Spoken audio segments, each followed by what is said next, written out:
अस्सलाम वालेकुम। आप देख रहे हैं खरी बात लुकमान के साथ। मेरा नाम मुबशर लुकमान है। पीर से जुमेरात आपके लिए लेके आते हैं एक अलग प्रोग्राम।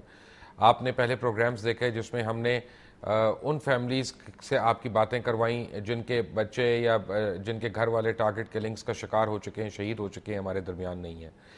लेकिन यहाँ पे हो ये रहा है कि सियासी जमातें हों या मुख्तलिफ जमातें हों, गिरोह हों, वो एक दूसरे के ऊपर इल्ज़ामात तो ज़रूर लगा रहे हैं, लेकिन उससे तशफ़ी नहीं होती उन लोगों की जिनके घर वाले मारे जा रहे हैं, उन लोगों की जिन्होंने दिहाड़ियाँ करनी है, उन लोगों की जिन्होंने मजदूरियाँ करनी है, उन लोगों की जो मेहनत मुशक्क़त कर रहे हैं, ना सिर्फ कराची शहर में बल्कि पाकिस्तान के हर इलाके से वो कराची में अपना रोज़गार तलाश करने आए हुए हैं।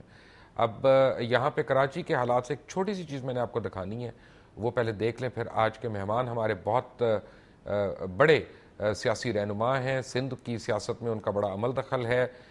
सदर हैं सिंध के अवामी नेशनल पार्टी के जनाब शाही सैयद साहब, उनसे भी गुफ्तगू करवाते हैं। लेकिन पहले आप ये एक पैकेज देखें, वॉच नाउ।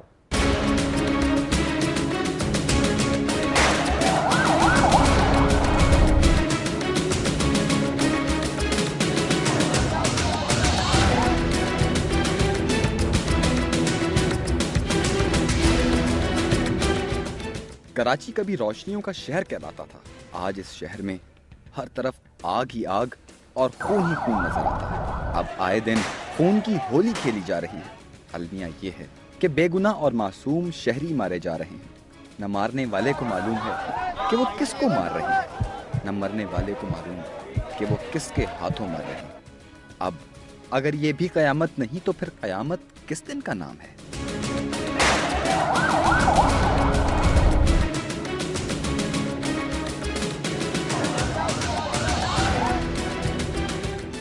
पिछले एक हफ्ते में 100 से ज्यादा अफराद हलाक और सैकड़ों लोग जख्मी हुए। इधर हर रोज कयामत टूट रही है, लेकिन हुक्मरान अपने इक़्तिदार का हर लम्हा मुल्की वसाइल को लूटने में सर्फ कर रहे हैं।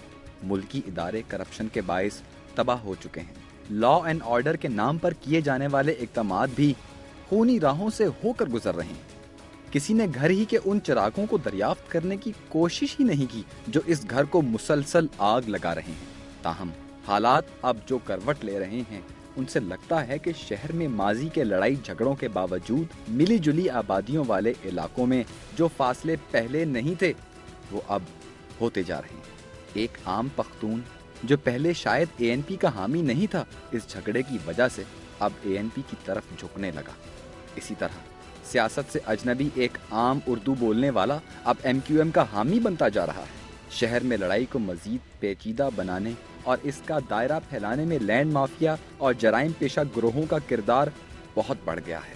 कराची के मौजूदा हालात को मुल्की ही नहीं पूरे बैनुल अक़वामी पस मंज़र में रख कर देखने की ज़रूरत है। दहशत गर्दी की जो लहर पहले मरहले में अफगानिस्तान से पाकिस्तान में, फाटा और खैबर पख्तूनख्वा के इलाके में मुंतकिल की गई थी, अब दूसरे मरहले में बलूचिस्तान से पंजाब और पंजाब से कराची तक फैलाया जा रहा है। कराची को खास तौर पर इसलिए दहशत गर्दी का गढ़ बनाया गया ताकि पाकिस्तान को सियासी और मुआशी तौर पर गैर मुस्तहकम करने के दोनों मकासद बैक वक्त हासिल किए जा सकें। कराची जल रहा है तो पूरा पाकिस्तान जल रहा है। कौन बुझाएगा इस आग को? Welcome back from the break. आपने ब्रेक तो नहीं बल्कि आपने एक पैकेज देख रहे थे। यहाँ पे दुबई से इस वक्त हमारे साथ फोन पे मौजूद हैं मोहतरम शाही सैयद साहब। शाह जी अस्सलाम वालेकुम। वालेकुम सलाम। कैसे मिजाज हैं आपके? अल्लाह करम सब ठीक है। शाही साहब, बात यह है कि मैंने दो टोक सवालात करने हैं और आपसे, यानी प्रोग्राम में मेहमान सिर्फ आप हैं और कोई नहीं है, क्योंकि इससे पहले हम एमक्यूएम के रहनुमाओं के साथ भी कर चुके हैं। और मुझे ये लगता है, मेरे पास यानी जो मैंने लिखा हुए नोट्स अपने, उनमें लगता है कि एएनपी के मुताबिक एमक्यूएम उन्हें बर्दाश्त नहीं करने को तैयार, और एमक्यूएम के मुताबिक एएनपी जराइम और तालिबानाइजेशन को प्रमोट कर रही है। अब ये ब्लेम गेम है, इसका कोई हल क्या हो सकता है शाह जी आपकी नजर में? लुकमान भाई, मैं सबसे पहले तो आपका शुक्रिया अदा करता हूँ, क्योंकि कराची का मौजू मैं समझता हूँ कि पाकिस्तान की मौजू है, या पाकिस्तान को कमजोर करने की साजिश है। वो चाहे मैं करूँ, चाहे आप करें, चाहे कोई भी करे। लिहाजा इस हकीकत को समझने के लिए मेरी बातों का बुरा मतलब न रहे। नहीं, मैं कभी ये नहीं चाहता हूँ कि फौज आकर के वो हुक्मरानी करे। मेरा कई सालों से 12 मई के बाद में 3 साल से बोल बोल के तक गया, और इल्जामात भी लगाए, उसने मुझ पे लगाया, मैंने उस पे लगाया। अब तो मैं किसी पे इल्जाम भी नहीं लगाता हूँ। बल्कि मैं सबसे पहले अपने आप को, फिर मैं अपनी पार्टी को पाकिस्तान फौज के हवाले करना चाहता हूँ। फौज आके इंक्वायरी करे, MI इंक्वायरी करे, ISI करे, पाकिस्तान का कोई भी इदारा आके उसको चेक करे। अगर कोई उसमें क्रिमिनल आंसर है, कोई मंशियात है, कोई तालिबान से कोई गलत जो मुल्क के खिलाफ हो, जो इस्लाम के खिलाफ हो और जो इस शहर के खिलाफ हो, उसके खिलाफ सख्त से सख्त कार्रवाई करें। सबसे पहले मैं उसके लिए तैयार हूँ कि मेरे इंक्वायरी करे, उसके बाद मेरे सारे उद्दाम करे, उसके बाद जो भी कराची को डिस्टर्ब कर रहा है अल्लाह उनको हिदायत दे। अगर हिदायत नहीं, खुदा उनका बेड़ा कर करे। इस शहर को बर्बाद करना पाकिस्तान को बर्बाद करने के बराबर है। मैं ये बारहा आपके तवज्जो से अपील करता रहा हूँ पिछले 2-3 सालों से हर मीडिया पे कि फौज के वाहिद हल हमारे पास कराची का फौज है। मैं ये भी समझता हूँ कि फौज मसरूफ है, वजीरिस्तान में मसरूफ है, हमारा इंडिया बॉर्डर है, हमारे पास भी फोर्स आर्मी कहाँ है जो शेयर को करेगा। पहले भी कई ऑपरेशन हुए, लेकिन मुझे आप लोग बताए, मुझे दुनिया वाला बताए कि क्या इन क्रिमिनल ये हमारे इदारों से जोरोवर हो गए। वो दंदनाते फिर आदमियों की लाशें गिरी है, वो किसी के औलाद किसी के बच्चे तो है, बजाय कि मैं किसी पे इल्जाम लगाऊं। ये इदारों की रिस्पॉन्सिबिलिटी है। जब हमने सब पार्टियों ने उनको लिख के दिया है कि अक्रॉस द बोर्ड आप ऑपरेशन करें, जिस पार्टी में जो भी झंडे के नीचे गलत काम हो रहा है आप उसको पहले पकड़े। अब आखिर इदारे क्या चाहते हैं वो मेरी समझ से भी बाल आता रहे। अच्छा, मुझे एक बात बताएं, मुझे जरा समझाने की कोशिश करें। मैं तो क्योंकि लाहौर में बैठा हूं तो मुझे कराची की डायनामिक्स का इल्म नहीं है कि मैं ये देखता हूं कि पश्तून जो है वो वहां पे कारोबार करने गया है, रोजगार की तलाश में गया है, वो वहां मेहनत मजदूरी कर रहा है। अब वहां पे मैं देखता हूं कि चाय का ठेला जो है या होटल जो है वो एक पश्तून ने खोला हुआ है, लेकिन उसका ग्राहक जो है वो उर्दू स्पीकिंग है। बेशक अगर बस का कंडक्टर या ड्राइवर पश्तून है तो उसका ग्राहक या क्लाइंट जो है वो उर्दू स्पीकिंग है। अच्छा, जहां पे इतनी ज्यादा डिपेंडेंस हो एक दूसरे के ऊपर कि अगर आप बस नहीं चलाते तो वो अपने काम पे नहीं जा सकते, अगर वो आपका टिकट नहीं खरीदते तो आपकी बस नहीं चलती। तो जहां पे तो मोहब्बतें होनी चाहिए थी, जहां पे कारोबार की वजह से एका होना चाहिए था, वहां पे इतना यानी नफरतें क्यों आ गई हैं? देखो, ये सियासी गेम की वजह से हम लोग ने इस्लाम को भी तबाह किया सियासी गेम के खातिर। ये मैं आपको बता दूं, हमने कौमियतों को भी तबाह किया, हमने पाकिस्तान को भी दांव पे लगा दिया। लिहाजा मैं ये समझता हूँ कि अगर हमारा रक्षा है तो वो हमारा कस्टमर है, अगर उनका बंगला है तो हम उस पर चौकीदार है। आज भी मुझे उर्दू स्पीकिंग वाले भाई फोन कर रहे हैं कि शाही भाई हमको अच्छा सा चौकीदार चाहिए। हमारी कौम की अगर एसेट है, हमारी कौम की अगर कोई खूबी है तो वो ऑनेस्टी है, ईमानदारी है कि वो मेहनत करता है, मुशक्कत करता है, वो वफादार होता है। अगर हमारे लोग भी वफादारी छोड़ेंगे तो हमारी कौम भी रसवाई आ जाएगी।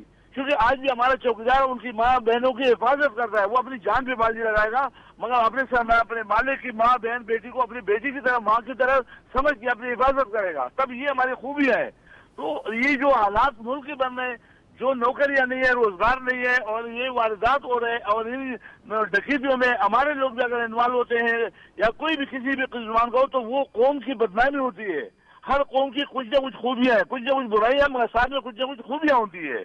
लिहाजा ये हमारी एक खूबी है कि हम वफादार होते हैं। लिहाजा इस शहर में अमन भाईचारे की जरूरत है, लेकिन कई लोगों ने इसको अपने मफादात के लिए तकसीम किया और कुछ क्रिमिनल अंसर जो पार्टियों के झंडों के नीचे इलाकों में कंट्रोल करना, कब्जे करना।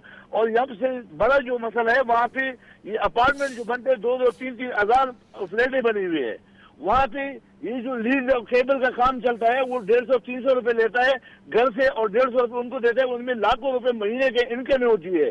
असल में ये मुझे बताएं शाही साहब, मुझे ये बताएं कि ये जो फजलुल्लाह महसूद है इसका आपके MPA अमानुल्लाह महसूद से क्या रिश्ता है? किसका? फजल महसूद का। अच्छा, अब अमानुल्लाह मसूद का मैं बता सकता हूँ कि अमानुल्लाह मसूद PSM का ये बच्चा कराची से छोटे से बड़ा हुआ है, कराची में लिखा है या पढ़ा है।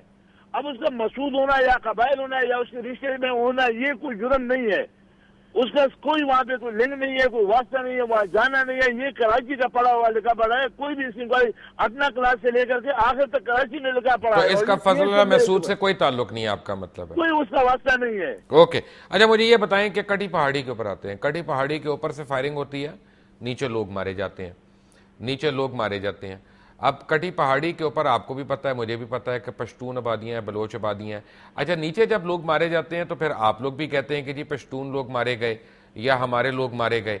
अच्छा, ये कौन लोग हैं जो ऊपर से फायरिंग करके अपनी लोगों को मार रहे हैं? भाईजान ये जो कटी पहाड़ी की दास्तान है, ये उल्टी दास्तान है, ये इसको सुना करो, खाली समझा करो। अभी ये हकीकत ऐसा नहीं। कल हमारे पार्टी का रहीम सवाती को जख्मी के 5 गोलियां लगी है, वो अलीगढ़ कस्बा मोड़ पे लगी है, नीचे लगी है। वहाँ पे बंदे भी हमारे मर रहे हैं, वहाँ औरतें बच्चे मासूम घरों में होते हैं। पहाड़ी इलाका है जहाँ पे कोई नहीं जा सकता, ऊंचाई है, वहाँ पे रोड नहीं है, वहाँ पानी वो मटकों में चढ़ाते हैं, वो अपनी जिंदगी सर्वाइव करते हैं। वहाँ कोई बंदूक है, कोई ऐसी चीज नहीं है। सबसे बड़ी बात जो वहाँ पे रेंजर्स का एक मोर्चे बने हुए हैं, रेंजर्स को जाके वहाँ पे उसको कंट्रोल करे और बैठ जाए। शायद अगर बंदूकें नहीं है वहाँ पे, ग्रेनेड नहीं है, बंदूकें नहीं है, कुछ नहीं है, तो फायरिंग क्यों रोज हो जाती है वहाँ पे? देखो फायरिंग तो अभी आपको ये मैं बता दूं कि मैंने बहुत पहले से बोला कि कराची असले का ढेर बना हुआ है। ये असला तो हर तरह मैं आपको आप जरा सा 1 मिनट होल्ड करें, मैं नाजरीन को और आपको दिखाता हूँ कटी पहाड़ी के ऊपर हमारी टीम गई, उन्होंने वहां पे क्या देखा। ये कटी पहाड़ी है जी, और ये वो इलाका है जिसके अंदर से एक सड़क निकाली है, इसलिए इसको कटी पहाड़ी कहते हैं क्योंकि पहाड़ी को काट के ये ANP का वहाँ पे दफ्तर भी है। बहरहाल ये बच्चे हैं वहाँ पे, ये वो सारा इलाका है जिसकी बात कर रहे हैं हम लोग। और ये झंडे भी लगे हुए हैं, आप देख सकते हैं किसके हैं। बहरहाल एनीवे, शायद बात यह है कि यहाँ पे तो झंडे सिर्फ आपके लगे हुए हैं मुझे जो नजर आ रहे हैं, ANP के। आपका दफातर भी है वहां पे, फिर वहां पे कौन फायरिंग कर रहा है? बशवर भाई मसला ये नहीं है, वहाँ पे आप जाके देखो कि बंदे कौन मरे कौन है, लाशें किसकी आई है, हॉस्पिटल में कौन है। लाशें तो इंसानों की है ना जी, इंसान को इंसान नहीं हम लोग समझ रहे हैं यहाँ पे, वो चाहे जो मर्जी उसका बैकग्राउंड वो इंसान आप जो अगर आप बोले तो आया, वो लाशें भी तो होनी चाहिए वहाँ की, तो औरतें भी मरी है, बच्चे मासूम बच्चे मरे, 60 साल के बच्चे लग गए गोलियों पे। अगर उसमें गोलियां कौन बरसाता है? अभी पिछले दिनों में जो हमारी आपस जो कोऑर्डिनेशन हुआ था, उस कोऑर्डिनेशन रात को 2 बजे 3 बजे हम लोगों ने एनजीओ वालों को फोन किए कि भाई देखो यहाँ पे फायरिंग फिर हो गई, और फिर उन्होंने अच्छा ये मुझे बताएं एक सवाल का जवाब, कि इसका मतलब मुझे छोटा इसका जवाब चाहिए क्योंकि अगला सवाल मेरा लंबा है कि कराची में असला तो फिर इसका मतलब है वाफिर है, बहुत है। कराची असला का ढेर है, ये मैं कई साल से बोल चुका हूं। अब सवाल ये पैदा होता है कि असला कहीं से तो चला होगा और कराची पहुंचा होगा। अच्छा, वो कैसे चलता है, वहां पे कैसे पहुंचता है, रास्ते में चेकिंग नहीं होती, उसके बाद कराची में भी उसके खरीदो फरोख्त के मुराकिस होंगे, कहीं ना कहीं दुकान होगी या अंडर हैंड या बैकग्राउंड में गली में बिक रहा होगा। तो ये कौन लोग कारोबार कर रहे हैं और वहां तक पहुंचाते कौन है, ट्रांसपोर्ट कौन करते हैं? वही आपके तवज्जो से ये भी बताना चाहता हूँ सारी दुनिया को कि वो जमाना चला गया जो पेशावर बाड़े का बंदूक आता था। आजकल बाड़े की बंदूक कमजोर आदमी नहीं रखता, वो डरते हैं कि भाई ये गोली मेरे पे नहीं चल जाए। आजकल इंग्लिश असला आया हुआ है, कंटेनर गायब है। आपको ये पता है अफगान वार में आपने पूरा मुल्क को क्लाशनकोव कल्चर बना दिया है। अभी अफगान के लिए जितने कंटेनर आते हैं वो कंटेनर गायब है। आपको ये पता है कि पिछले सालों से शिपिंग की जो मिनिस्ट्री है वो किसके पास है। आपको ये भी पता है कि पिछले दिनों में जो CNC बिल्डिंग के ऊपर 3 मरतबा इतवार के दिन आग लग गया था, वो 22 कंटेनर गायब है। ये सारी रिकॉर्ड की चीजें हैं, वो कहाँ गए, क्या चीज था उसमें। यहाँ तो हजारों कंटेनर कस्टम से गायब है। तो आप किस असले की बात कर रहे हो? आप कौन सा दुकान कराची में मुझे बताओ कि असले का भरा हुआ नहीं है? किसकी आदत करोगे, कौन सा चेक करोगे भाई? अच्छा, मुझे ये बताएं कि कराची की फोर्स जो है, पुलिस फोर्स, वो तो पोलिटिसाइज हो गई है, उसमें तो मर्जी की भर्तियां हो गई हैं बहुत ज्यादा। उनसे ये एक्सपेक्ट करना कि वो अमन व अमान नाफिज करेंगे वो तो मुश्किल है, यानी इस हालत में तो, सूरत हाल में तो नहीं हो सकता। लेकिन 1991 का surrender of illicit weapons act भी है। आप इत्तेहादी जमात हैं, आप लोग क्यों इसके पर आवाज नहीं उठाते कि इलीगल वेपन्स को सरेंडर किया जाए, डोर टू डोर उसकी तलाशी ली जाए, और जिसके पास वो बरामद हो उसके ऊपर फौजदारी या टेररिज्म के तहत मुकदमात दर्ज किए जाएं? मुबशर भाई आपको मैं बताऊं कि लेसन वाला आपको असला भी इतना आया हुआ है, वो भी गैर कानूनी बहुत ज्यादा है। रहमान मलिक का स्टेटमेंट है कि 30,000 लेसन पे पता नहीं 1 लाख से ज्यादा वेपन क्लाशनकोव हुए। एक क्लाशनकोव के लेसन पे 100 क्लाशनकोव रजिस्टर है, लिखे हुए नंबर डाली हुई है। ये बहुत बड़ी फ्रॉड है। अगर हमारे मुल्क में कोई ऐसी लैब या लेबॉरेटरी नहीं है कि जिससे बंदा मर जाए और गोली से पता चले, जख्म से पता चले कि पुरानी लेसन वाली बंदूक से चली है, ऐसी कोई लेबॉरेटरी नहीं है। लिहाजा असला वेपन लेसन का हो या बगैर लेसन का हो, डिवेपनाइजेशन होना चाहिए।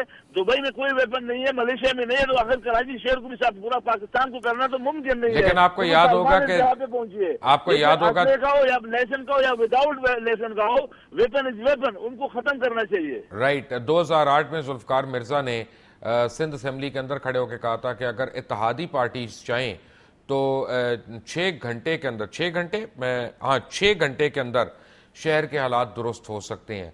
तो इसका मतलब तो यह है कि चाहे ANP हो, चाहे MQM हो, चाहे पीपल्स पार्टी हो, आपके उस वक्त के वजीर दाखिला ने मुरद इल्ज़ाम तो आप सबको ही ठहराया। इसका मतलब सियासी जमातें जराइम पेशा लोगों की नकाबपोशी कर रही हैं।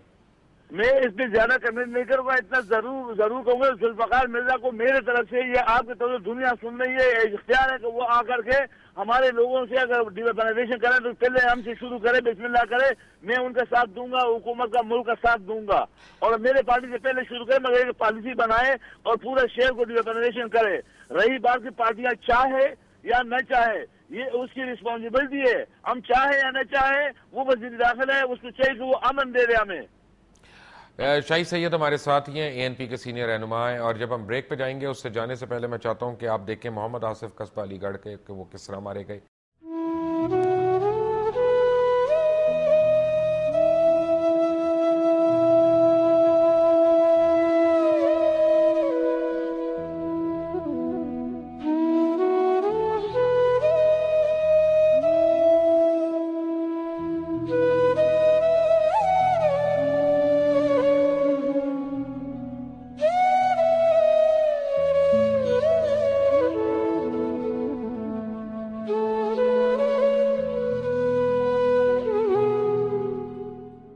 हमने तो सोचा भी नहीं था ऐसा हो जाएगा।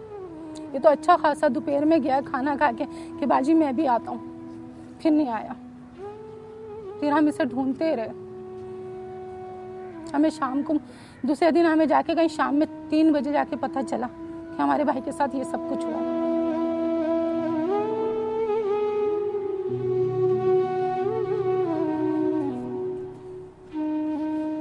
ये हमसे 1 मिनट भी दूर नहीं रहता था। अब हमें बहुत याद आती है इसकी, बहुत ज़्यादा।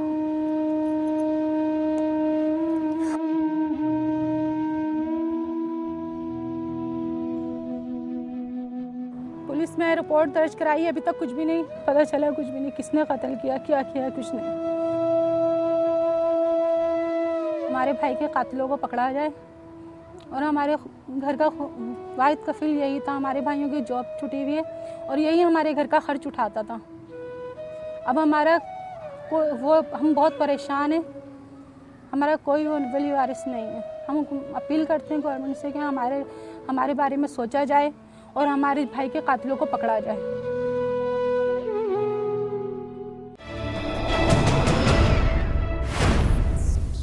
Welcome back from the break. ANP के सीनियर रहनुमा सिंध के सदर जनाब शाही सैयद हमारे साथ हैं, दुबई से हमारे साथ इस वक्त हैं। शाही साहब, बात यह है कि जब MQM से हुकूमत की अलहदगी के साथ ही ANP ने कराची को 6 अजला में तकसीम करने का मुतालबा कर दिया। आपको ये आपका मुतालबा किसी बेसिस पे था कि सिर्फ आप अपनी एक हरीफ जमात को कमज़ोर करना चाह रहे हैं? नहीं, ये बात नहीं है। हम रोज़े अजल से जब बल्दियाती तो हम 79 तो उसको मान रहे थे 79 की तरह जैसे पहले था 5 जिले, क्योंकि हैदराबाद को 1 जिले को 2 करना और कराची के 5 जिलों को 1 करना, ये कुछ समझ से बाहर आता था। वो डिस्क्रिमिनेशन था, पहले भी हुआ था। हम अभी भी कहते थे इंतजामी तौर पे एक पूरा कराची को 1 बंदे के लिए संभालना नामुमकिन है, मुश्किल है।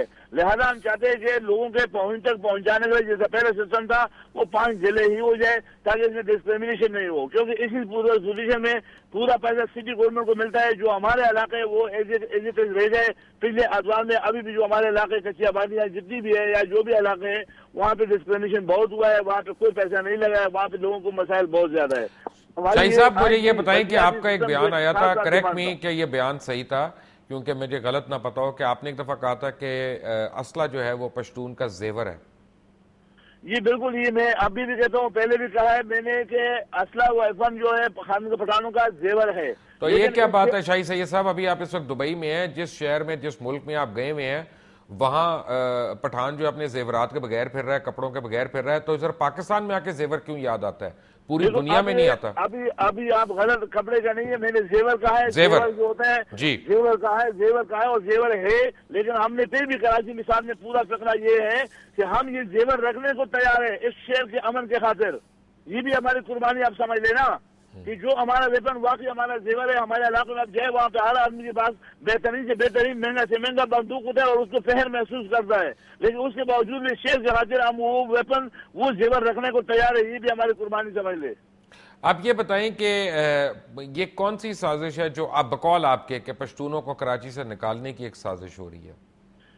ये देखो तालिबान जो है वो हमारी पैदावार नहीं है, वो स्टेब्लिशमेंट की पैदावार है और हर पख्तून को तालिब बना करके यहाँ से मारना। कई 3500 होटलों को बेदखल किया हुआ है, ये रिकॉर्ड के ऊपर है। 3500 से 4000 होटल, लकड़ी की दुकान, कालीनों की दुकान, इस तरह से लोग डिस्टर्ब हुए हैं। और ये हार्डवेयर की दुकानें ये डिस्टर्ब हुए, लोगों को अभी भी पर्चियां मिली है कालीन की दुकानों वालों को। तो ये एक चीज मुख्य के ऊपर है, लिहाजा वो चीज है जो हम कह रहे हैं वो सच है, उसकी सबूत है, प्रूफ है, हम दे सकते हैं। जब कभी आप आए तो ठीक है। शाही साहब, अपना ANP के ऊपर 2 बड़े कारी इल्जामात लगाते हैं जो आपके क्रिटिक्स हैं, आप माइंड तो नहीं करेंगे अगर मैं उनका हवाला दे दूं तो?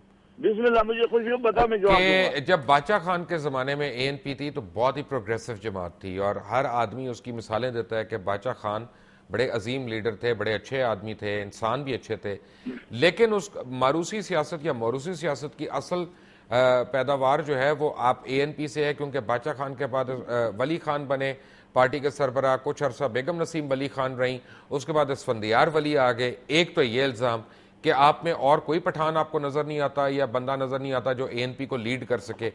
दूसरी बात यह है कि आप सिंध में भी जाते हैं तो सिर्फ पश्तो स्पीकिंग लोग जो हैं आपके ओहदेदारान हो जाते हैं, तो आप तो खुद एथनिसिटी को बढ़ा रहे हैं कुजा उसको कि नेशनल लेवल पे लाके कम कर रहे हो।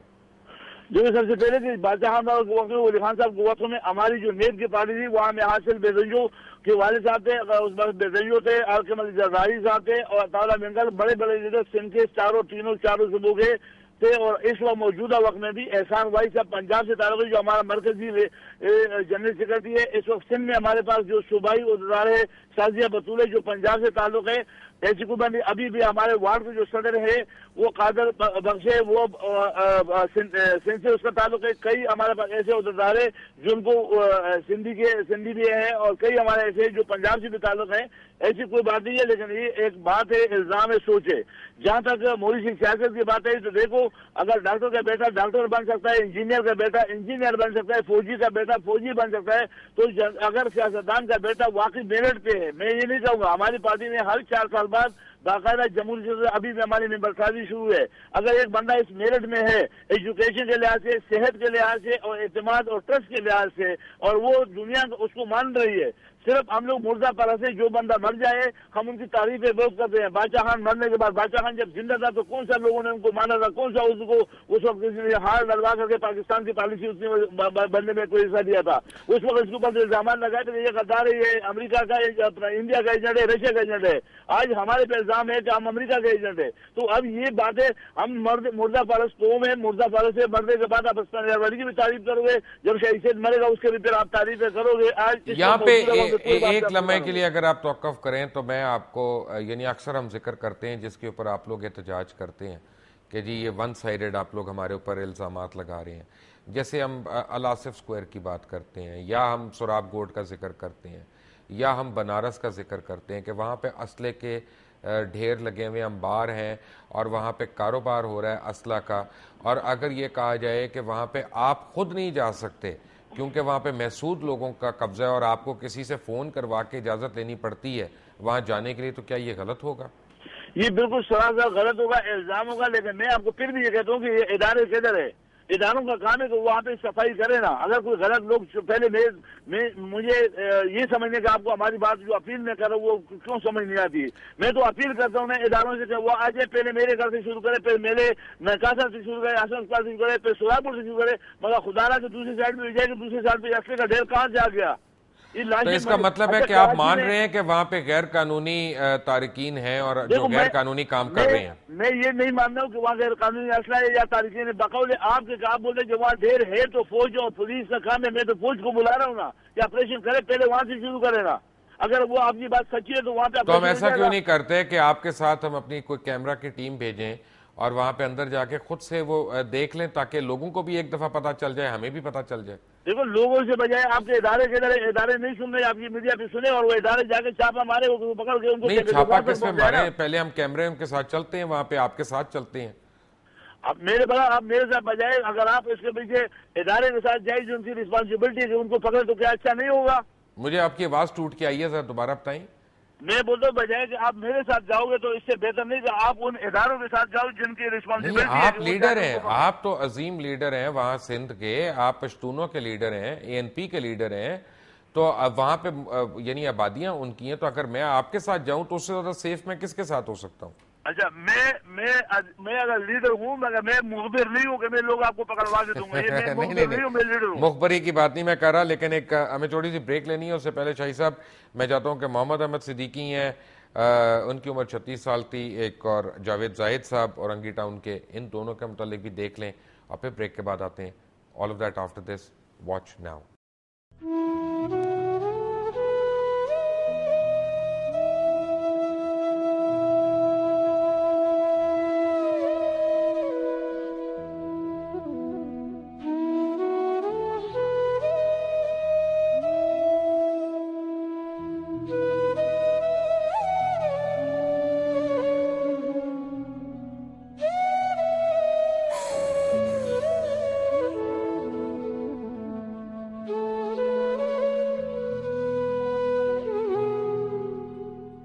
इरम सद्दीकी मेरा नाम है। मेरे शौहर का नाम अहमद सद्दीकी है। था 3 बच्चे हैं मेरे। काम पे से आ रहे थे, वो 5 नंबर पे करते थे फैक्ट्री में। तो घर के पास बैठे हुए थे, एमपी वालों ने आके उनको शहीद किया गया। मुझे मालूम नहीं था, फिर खबरों में देखा, टीवी में हेडलाइन में, घर वालों ने बताया। वक्त मैं बहुत परेशान हूँ। बस मेरे बच्चों के लिए कोई छत दी जाए, मुझे रहने के लिए मकान दिया जाए, मेरी नौकरी के लिए किया जाए ताकि मैं अपने बच्चों का कर सकूँ।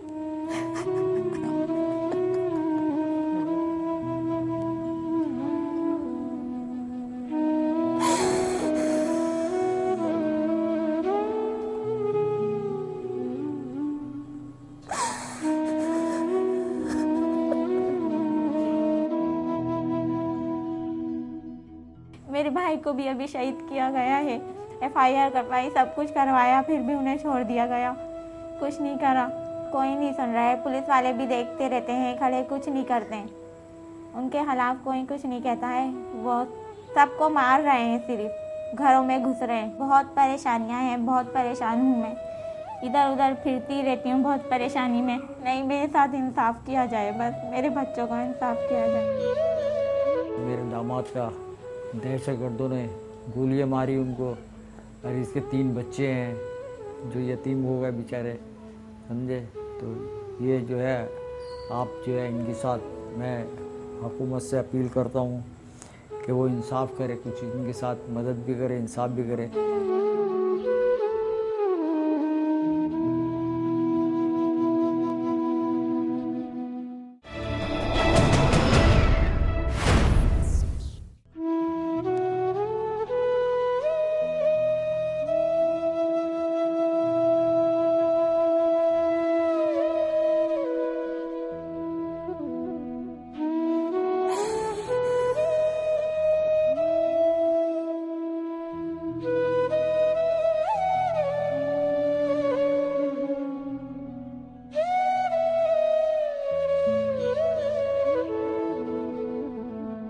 मैंने कहा बेटा कहाँ जा रहे हैं, तो कहने लगे मैं नाश्ता लेने जा रहा हूँ बच्चों के लिए।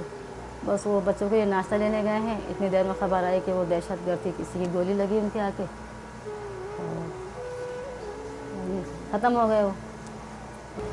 सुबह ही देखती हूँ, रात को सोती हूँ तो देखकर अपने सीने से लगाकर सोती हूँ इसको।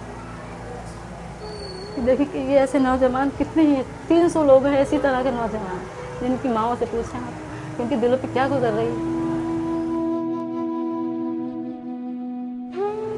ऐसे ही घुसाते हैं, ऊपर बैठे हैं पहाड़ियों पे, उनकी चौकी में घुसकर बैठ गए पहाड़ों में, और वहाँ से बैठ कर फायरिंग करते हैं। मेरा बच्चा कोई दहशतगर्द नहीं था, कुछ नहीं था, अपना कारखाना था उसका, घर का खुद कफील था हमारा, पूरे घर का। अब उसके बाद से ये है कि अभी देखें कि इन बच्चों का कोई ज़रिया माश नहीं है, हुकूमत हमारा कोई साथ नहीं देती और आज तक कुछ नहीं दिया। उनको देती है, उनके साथ ताउन करती है जो तकरीब कारियाँ कर रहे हैं, दहशतगर्द हैं उनका साथ दे रहे हैं, उनके साथ ताउन भी कर रहे हैं। हमारे साथ हुकूमत ने आज तक कोई ताउन नहीं किया, ना कुछ हमें दिया उन लोगों ने।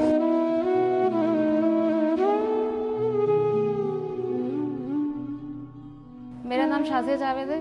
मेरे 5 बच्चे हैं। एक बच्ची मेरी यतीम पैदा हुई है, 9 मंथ की है अभी।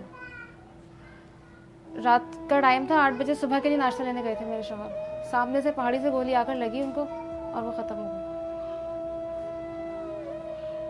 शौहर मेरे ज़ाहिर है शरीफ नफ्स इंसान थे, कोई बदमाश टाइप के नहीं थे। अपना कमाना अपना खाना, शीट मेटल का काम है इनका, बल्कि था तो खैर है ही नहीं। अब ये सूरत हाल है कि 5 बच्चे हैं और सब छोटे हैं, स्कूल जाते हैं। इनका खर्च चलाना मेरे लिए कितना मुश्किल होगा, आप सोच सकते हैं। जिस इलाके में तालीम की ये हालत हो कि रोज़ स्कूल बंद हो जाते हैं, सामने से गोलियां चलती हैं, हमारा गली क्रॉस करना मुश्किल हो जाता है। बच्चों को बाहर नहीं भेज सकते कि पता नहीं कौन सी गोली का निशाना बन जाए हमारे बच्चे। इस गली से गुजरते हैं तो ये डर लगता है कि ऐसा नहीं कि पीछे से आए गोली हमें लग जाए और हम ख़त्म हो जाए। अल्फाज नहीं बस कहने के लिए, गवर्नमेंट को मैं क्या कहूँ। गवर्नमेंट कुछ नहीं कर रही है हमारी लिए। गवर्नमेंट को बिल्कुल परवाह ही नहीं है कि इलाके में क्या हो रहा है। 3-3 दिन लगातार यहाँ फायरिंग होती है, ना रेंजर्स आती है ना पुलिस आती है, कोई आकर देखता ही नहीं इनको कि क्या कर रहे हैं ये। आग लगा देते हैं घरों को आकर, कोई पूछने वाला नहीं है इनको। कल एक घर जला आगे का, आगे और आ जाएंगे, फिर और घर जलेंगे हमारे। देखिए आवाज़ आई आपको, रोज़ाना ये हालत है, यहाँ रोज़ाना फायरिंग होती है इसी तरह। इस टाइम से फायरिंग शुरू हो जाती है और फजर तक होती है। मेरा नाम अफजा जावेद है। हम रोज़ स्कूल नहीं जा पाते, मुझे अपने पापा की बहुत याद आती है। आए दिन यहाँ पे ऐसे हाथ ख़राब होते रहते हैं। मैं डॉक्टर बनना चाहती हूँ, लेकिन मेरा जो ख्वाब है वो पूरा नहीं हो सकता। अब तक हम यहाँ पर हैं। अक्सर जब मैं बाहर निकलती हूँ, फायरिंग हो रही होती है। फायरिंग की दूर दूर से आवाज़ें आ रही होती हैं। Welcome back. और ब्रेक पे जाने से पहले आप बातें सुनते शाही सैयद साहब की दुबई से हमारे साथ टेलीफोन पे मौजूद हैं। शाही साहब, बात यह है कि अचानक शहर में क्या होता है, कौन सा बटन ऑफ होता है कि जब सारी पार्टीज मिलके बैठती हैं तो एकदम से किलिंग्स रुक जाती हैं, और फिर यकायक जब कुछ होना होता है तो एक लाश गिरती है, उसके बाद धड़ाधड़, यानी इंसानी जान की कोई कीमत ही नहीं है इस शहर में। तो ऑब्वियसली सियासी जमातें या स्टेक होल्डर्स जो है उनका कुछ ना कुछ तो अमल दखल होगा ना इसमें। देखो अमलदार जहाँ तक बात है, तो जब हम बैठते हैं तो भी हम अमन की बात हैं, अगर नहीं बैठे तो भी अमन की बात करते हैं, और हम अपने इदारों पे ट्रस्ट करते हैं, और ये इदारों की रिस्पॉन्सिबिलिटी है। हमने ज़ाब्ते अखलाक बना के उस पर दस्तखत किए हुए हैं। हम तीनों पार्टियों ने, गवर्नमेंट के तीनों इत्तेहादियों ने, पाकिस्तान पीपल पार्टी, मुत्तहिदा कौमी मूवमेंट, अवामी लीडर पार्टी ने लिख के दिया हुआ है पुलिस को, वजीर आला को, गवर्नर साहब के सामने में दस्तखत हुए। अपर साहब खटक आया हुआ है, रहमान मलिक आया हुआ है, वजीर आजम ने कमेटी बनाई है। अब इदारों का काम है कि वो जो भी झंडे के नीचे गलत लोग हैं उनको अरेस्ट करें। राइट। शाही सैयद साहब, आपका बहुत बहुत शुक्रिया हमारे साथ शामिल होने का। ये थे शाही सैयद, ANP के रहनुमा थे और सिंध के सदर हैं ANP के। मैं आपको चंद चीज़ें बताना चाहता हूँ कि कराची में इस वक्त 2011 के पहले 7 माह में तकरीबन 1200 अफराद हलाक हुए हैं। इनमें 520 से ज़्यादा अफराद जो हैं वो सिर्फ टारगेट किलिंग का निशाना बने हैं, और टारगेट किलिंग का शिकार होने वालों में 260 अफराद ऐसे थे, 260 अफराद ऐसे थे, बहुत ही अफसोस की बात है कि जिनका किसी सियासी जमात से ताल्लुक़ नहीं था, किसी सियासत से ताल्लुक़ नहीं था। 170 अफराद का ताल्लुक़ सियासी जमातों से था और 21 अफराद का ताल्लुक़ मजहबी जमातों से था। यानी कराची में हो ही रहा है कि बैक वक्त लिसानी फसादात हो रहे हैं, फ़िरका वारियत हो रही है, मजहबी फ़िरका वारियत भी हो रही है, और जो दहशत गर्दी के वाक़यात हैं वो भी हो रहे हैं, जो चोरी डकैतियाँ और उनके वजह से जो कत्लेआम हो रहा है वो वाक़यात भी हो रहे हैं। और इस 7 माह के दौरान लियारी गैंग वॉर में 37 मर्द और 2 खवातीन कत्ल हुई हैं। लियारी के अंदर, सिर्फ लियारी गैंग वॉर के अंदर 37 मर्द और 2 खवातीन कत्ल हुई हैं, और कहा यह जाता है कि उसके पीछे बहुत बड़ी एक सियासी कुव्वत की पुश बनाई है। वो सियासी कुव्वत कौन है वो आप भी जानते हैं, मुझे भी पता है। 1200 में से बाकी 648 अफराद दीगर जराइम में भी कत्ल हुए हैं। यानी ये नहीं है कि ये 1200 के 1200 खुदा न खासा टारगेट किलिंग में हुए हैं, बट दीगर जराइम भी। बहरहाल कराची एक बड़ा शहर है और दुनिया के मुल्क इतने बड़े नहीं हैं कई जितना बड़ा ये शहर और जितनी इसकी आबादी है।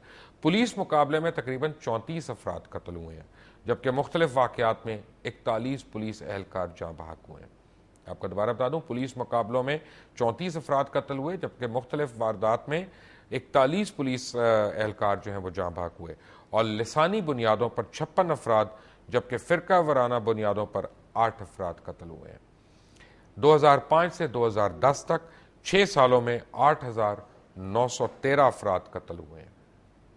ये सोचने की बात है कि 2005 से 2010 तक 6 सालों में 8,913 अफराद कत्ल हुए हैं, और सबसे ज़्यादा 798 अफराद जो हैं अगवा के बाद कत्ल किए गए, यानी अगवा बराए तावान जो है वो उसके ऊपर भी कत्ल किए गए। कराची में आए दिन अमन व अमान की सूरत हाल जो है वो टेंस रहती है। लोग घर से निकलते हैं, उनको ये नहीं पता होता कि वापस लौटेंगे कि नहीं लौटेंगे। लोगों के प्यारे जो है वो काम काज के लिए जाते हैं, उनके ऊपर लेबल्स लगा के उनको वहशियाना तरीके से कत्ल कर दिया जाता है। लोगों के कमसिन बच्चे घर के बाहर गली में क्रिकेट खेल रहे होते हैं और किसी वो स्ट्रे बुलेट का शिकार हो जाते हैं।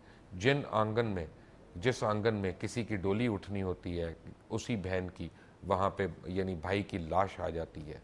कराची में ये खून की होली कब तक खेली जाती रहेगी? अल्लाह करे कि ये ख़त्म हो, और अल्लाह ताला हमारे जो हुक्मरान हैं और जो कंट्रोलर्स हैं, जो कराची को कंट्रोल कर सकते हैं, तमाम जमातें जो हैं, उनको ख्याल आए कि वो अपनी नफ़रतें, अपने तफर्रक़े भुला कर अहले कराची का भी सोच लें, अहले पाकिस्तान का भी सोच लें। अंटिल द नेक्स्ट टाइम, अल्लाह हाफ़िज़।